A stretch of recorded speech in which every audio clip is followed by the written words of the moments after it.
Westland Lysanders.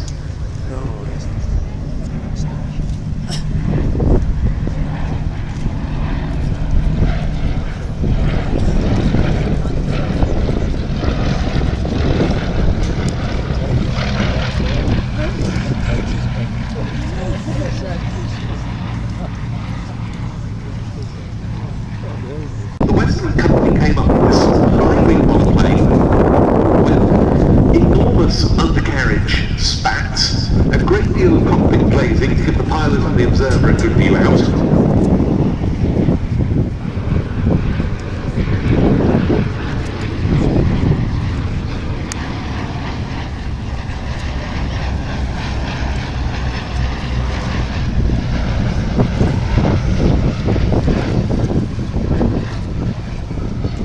It was equipped with a pair of forward-firing .303-inch machine guns and has star wings with dummy bombs fitted.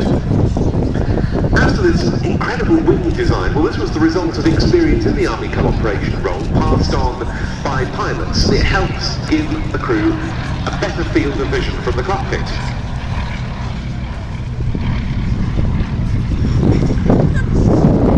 Four squadrons of these aeroplanes were deployed to France in September 1939.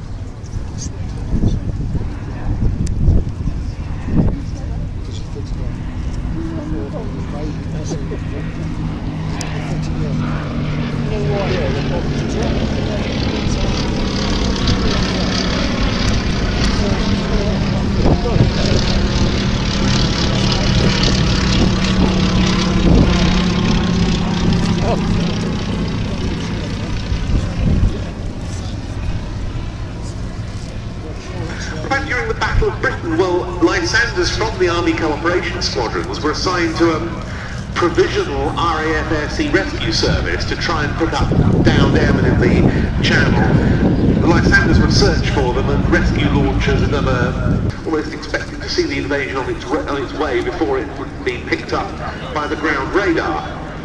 But it was later in the war, in supporting the Special Operations Executive, that as we were hearing earlier, Colin, the Lysander came to absolutely excel.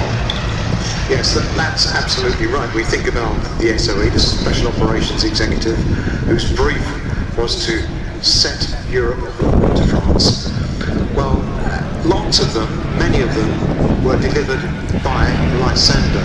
Just think about that. You're flying across France, the blackened France, looking for three lights on the ground, which denotes a field that somebody has thought we could be landing in a field that actually this aircraft would sink into. They're very robust. They're designed to, they're very capable to land on rough territory. But if the ground is soft, the plane is heavy enough, it would sink in and you wouldn't be able to take off. And you rely on the resistance that had to be around at the time to manhandle the airplane such